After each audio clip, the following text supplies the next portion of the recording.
Morning, well, Hippy Trev here. It's day 3 of working on... Roll the intro. Hi, Hippy Trev here, and welcome to my channel. Hope you get something out of it. Rightio, world. So we're day 3 back at Dad's boot, and first thing I want to say is to absolutely everyone who's left comments, thank you so much. I read every comment. I think I've replied to every comment. I've tried to do with the utmost respect of everything that's said.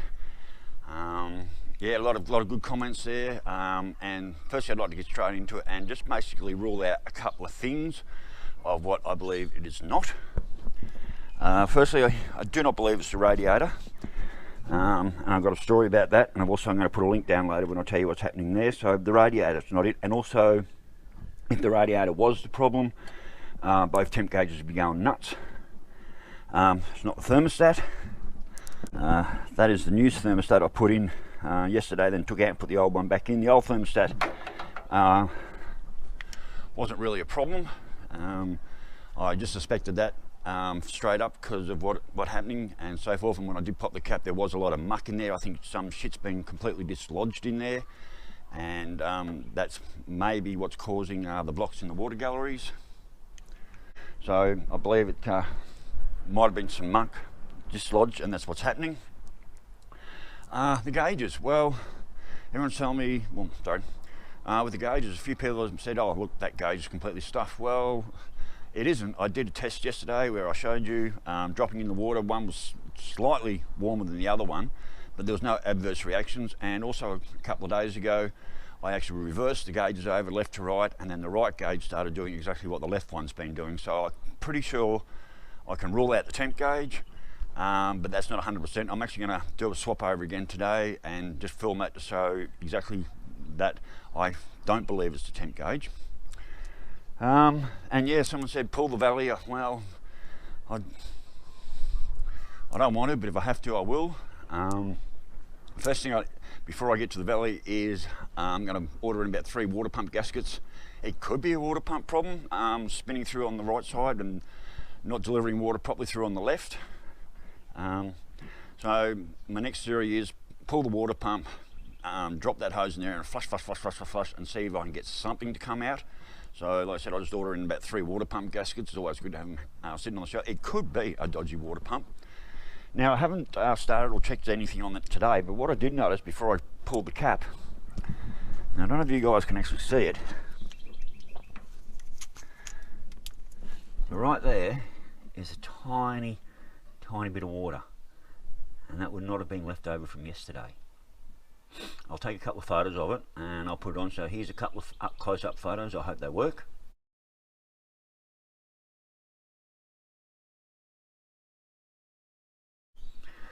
So yes, I just noticed that this morning. I haven't popped the cap yet to check the water level, but there is a tiny little bit of water there between the inlet manifold and the head.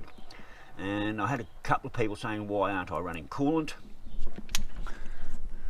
Coolant corrodes these old girls, especially when you've got alloy intake manifolds and stuff. Sorry, it's a bit bright. I had a 308 that was having problems, and when I lifted the valley out, the corner jackets where they meet with the front and the rear of the heads was completely chewed out, just corroded out, and I've been running coolant in that motor for many years. I had to have that welded and fixed. So, and these old girls, coolant really wasn't around in the late 60s or mid 60s. There was no such thing as coolant. That's a later thing that was more for like the jack cars and stuff. These old girls run perfectly on water, and they shouldn't have to have coolant in them. But I do have a 5-litre container of coolant there. I think I might toss that in after I do a couple of changes, after I swap them gauges over, and maybe just run some coolant through there and see if you can clean up and clear up all the muck. Anyway, let's get to it. First thing first, pop the cap. Water level's fine. Perfect. Now, let's have another look at that there. That water there should not be there. What do you guys think? Is that the start of something? So yeah, the alloys, this manifold, I think, I'm not sure if that's alloy or steel, it's got to be alloy. Anyway, so that's where they chew out. They corrode in this little area here between the head and the manifold. All this area in your water jacket actually corrodes out. So maybe that is the start of something. Maybe there's some exhaust gases leaking through or something. Don't know. It's all. My boat's actually moving. What have I put her into park? I pushed her out of the shed. Yeah, I pushed her out of the shed into the sunlight so you guys could see firsthand before I even start her up and run it and warm it and do what I'm going to do. So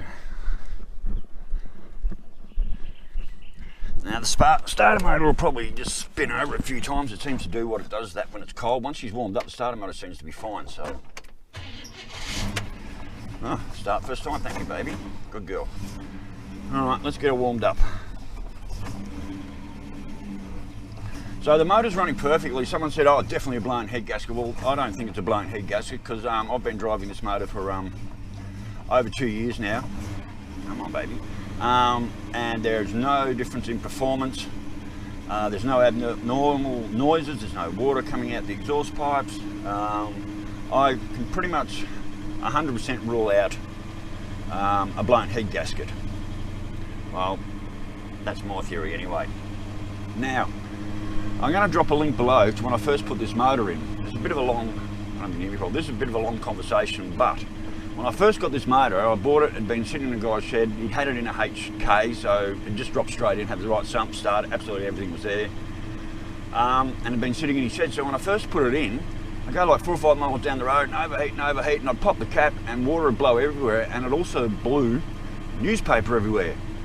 And I'd pull the radiator, I'd flush it, and I'd flush the motor, and I'd put it back together, and this went on for about a week.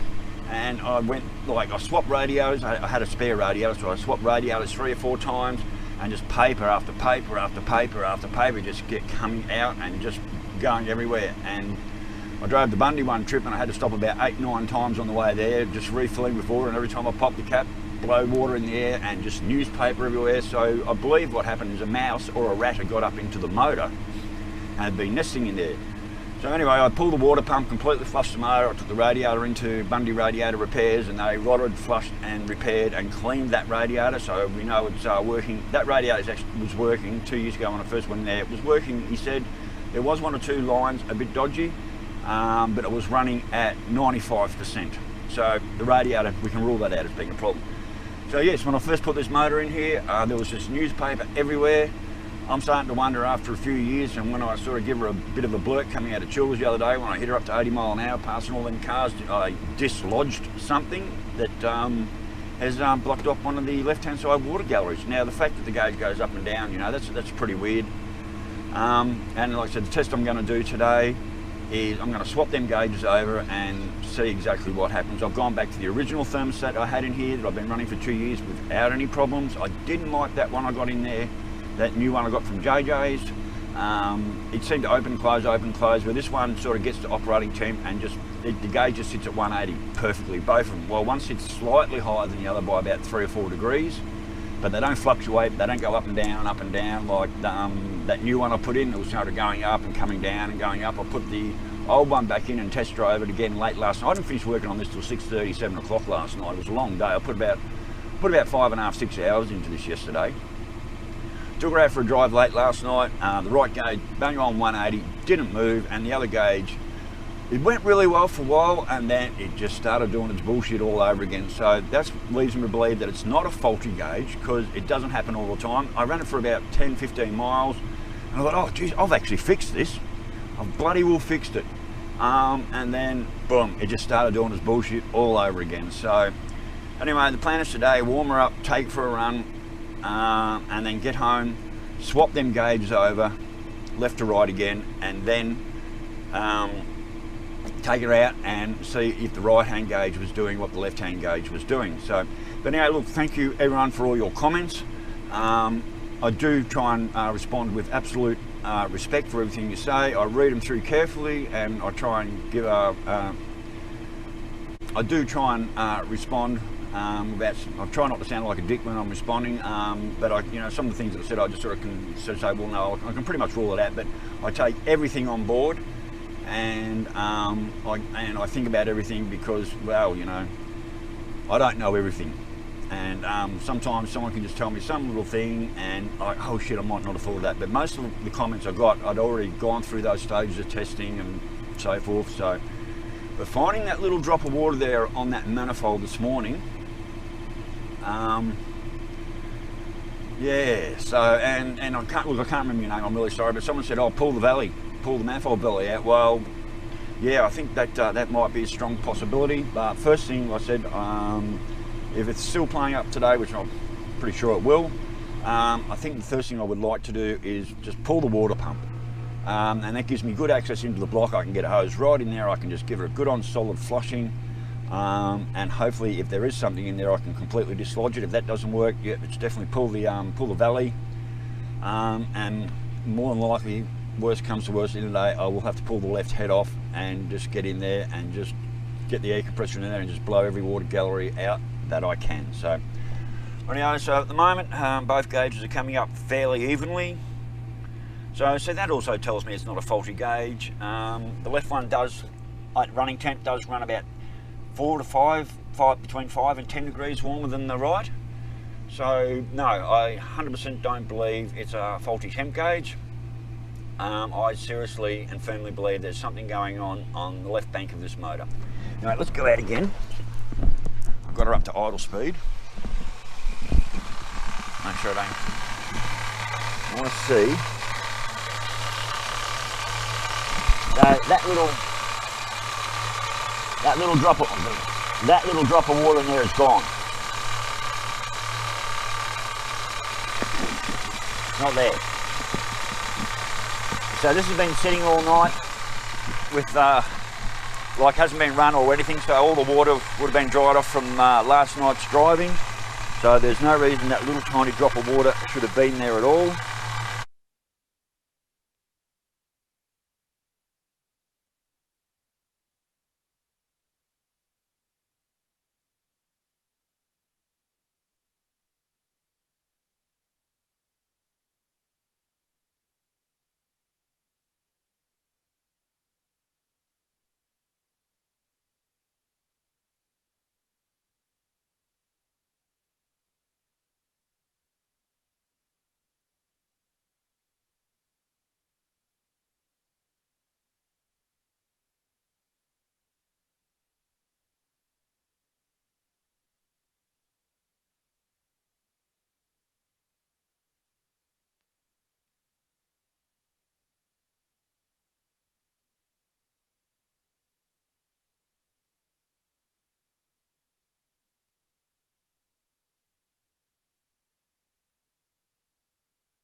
Audio, sorry about that, so I lost a whole heap of bloody audio again. These fucking GoPros and that fucking microphone. Seriously, there's got to be a better way to do this. So the whole time, I'll put a little bit of the footage down without any sound, but the whole time there, that left gauge up and down, that tells me the gauge isn't faulty. I'm going to pop the bonnet, I'm going to change them gauges over, and we can go out and do another test run. So I'll throw a bit of footage in there, but yeah, no sound. Sorry about that.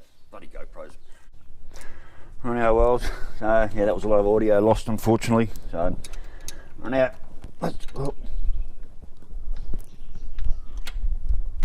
let me spanner. Stupid GoPro mics, that's a lot of audio I lost on that truck doing the test run. I can't even get my spanner in here on this. Bloody hell. It's not one thing, it's something else. Come on, get on there. Oh, done. That was way too tight. Right, let's get this. So right now I'm swapping gauges left to right, and then we'll go out and do another test run while it's all nicely warmed up. And I can tell you she's bloody warm, all right, because burning my fingies. That is hot. Ow!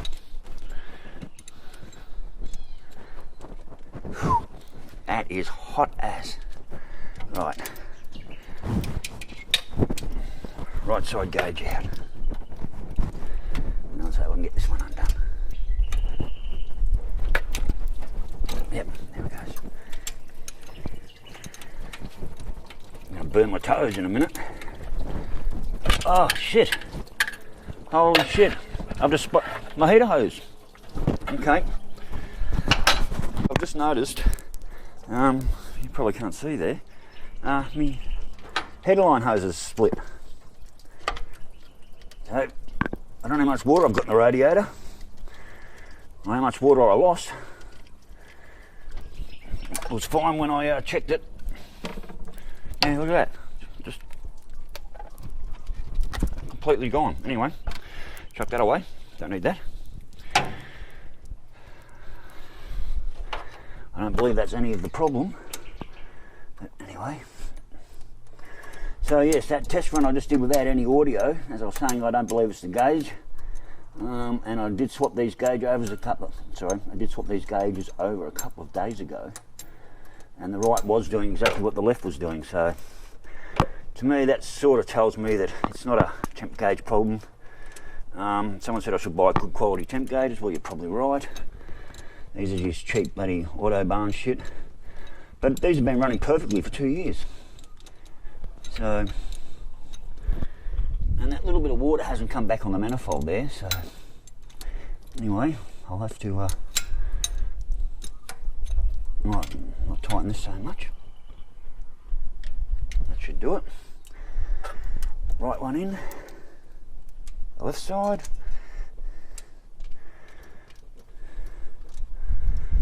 So yes, if worst comes to worst, I'll have to pull the valley or the heads. Now, so the first thing I'll do, if this still goes up, the first thing I'm going to do is order some water pump gaskets in, and I will pull the water pump off. Where did that bloody worm drive? There it is. I will pull the water pump, and that'll give me good access down into all the water galleries.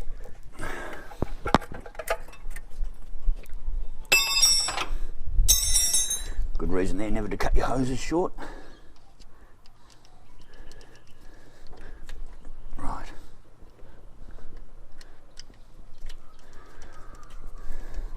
Get that on. There wasn't water or anything all over the motor, so I think I only just tore that then.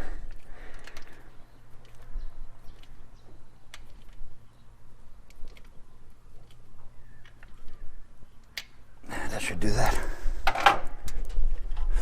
She's hot. Radiator cap off. Fill her up with water.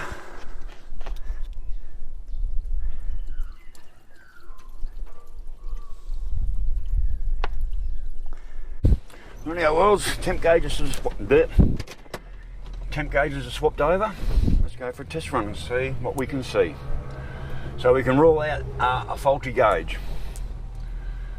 That's what we're going to do. We're going to rule out that there's a faulty gauge.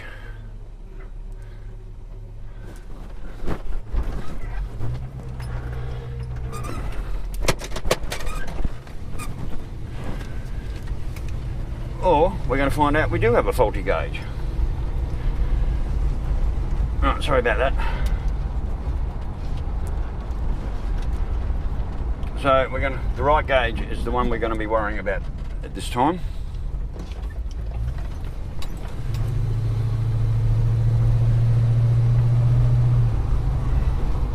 Wouldn't it be nice if all this drama was just over a faulty bloody temp gauge? That would be wonderful. I don't know if I can be that lucky, can I?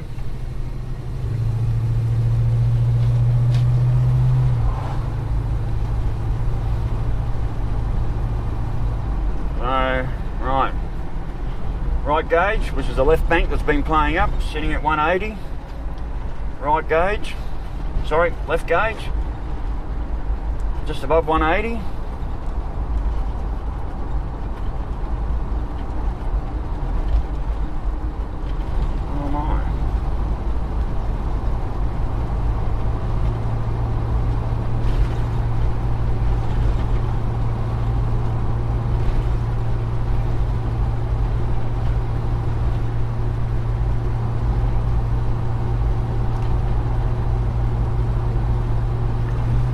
Well, look at that.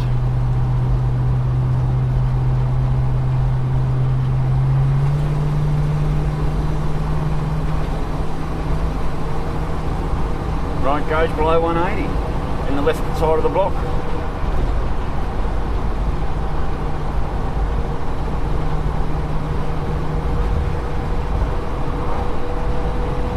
Oh, there it goes. No.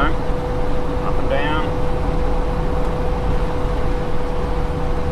So left gauge holding pretty much all consistently.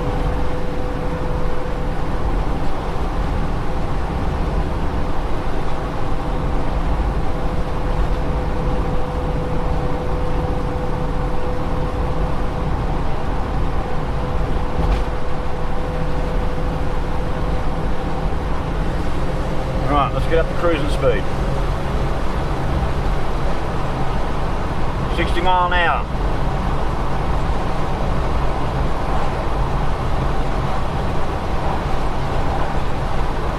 Oh, there it goes. Yep, up to 200. Nearly hit 200.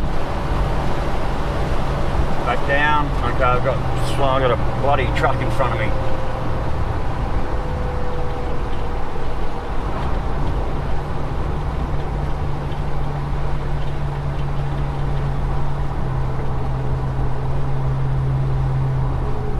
Really need to get out and check that radiator hose. Sorry, I need to get out and check that heater hose. Wow. Everything there looks like it's supposed to be running normal. This is really weird.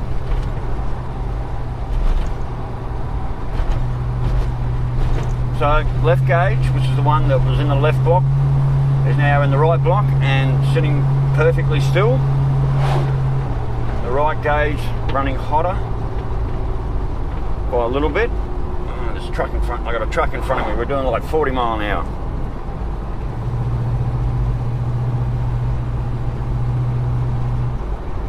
Oh, come on, big fella.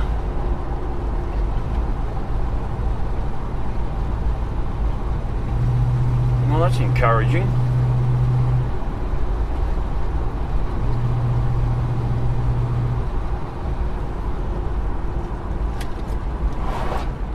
I'm just going to pull into this the Meatworks turn off here, and we're going to get under and have a look under the bonnet. Check water levels. We'll check our water levels and make sure that heater hose hasn't started leaking or come adrift. God, these people at Meatworks will be wondering what the hell am I doing here every other day. So, rightio, let's pop the bonnet, get out and have a look.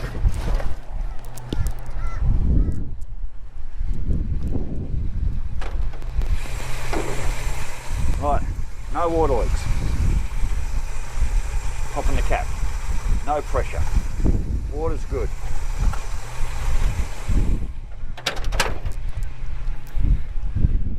Rightio. Oh, nice old aerial. So I should be doing. I should be out in the bike bloody running around. Alright, so we're just... Rightio, so we're just sitting here under idle.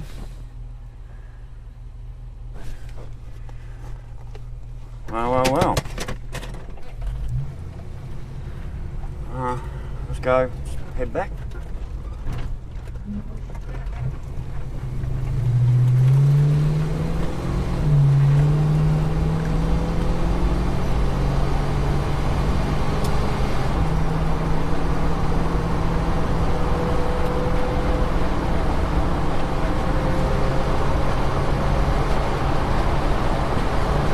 We're up to 60 mile an hour, just under 3 grand on the tack.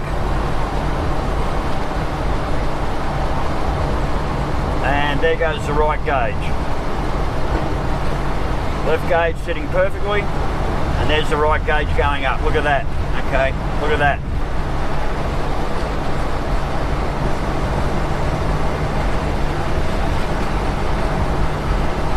So that tells me it's not a gauge problem. If that was if that left gauge was dodgy, that'd be flickering all over the place, but it's not. The right gauge is up, there we go, over 200. Over 200, look at that, 220, holy shit, there it goes, it's flickering. Right. I think, without being rude, I think I've proven my point that it's not the gauge. There is definitely something going on the left bank of the motor. As you can see, that right gauge is now going up over 220. Yeah, there it goes. Whoa, shit, car's coming. Look at that. Nearly 240. So, yeah, look at that. Left gauge sitting perfectly. Right gauge, 245 nearly, or 220, 230, and sitting at 230. So, alright, well, so for the people who said I've got a faulty temp gauge, I haven't. For people who said I have a dodgy thermostat, no, I don't. For those who thought my radiator was buggered, it's not. There we go, it's just come down to 200 now. So the proof's sort of there in the pudding that it's not the temp gauge. There's definitely something going on the left bank of this motor. And I wouldn't trust this on a trip to even Childers and back, which is only like 60k down the road or something like that. I wouldn't even drive this to Childers and back right now. So there's definitely something going on.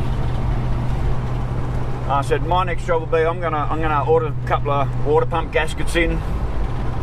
I'm gonna pull the water pump, give it another good flush out, check the impeller and the blades on the water pump to make sure that's not the problem. Okay, so back to, like, yeah, right gauge hasn't moved.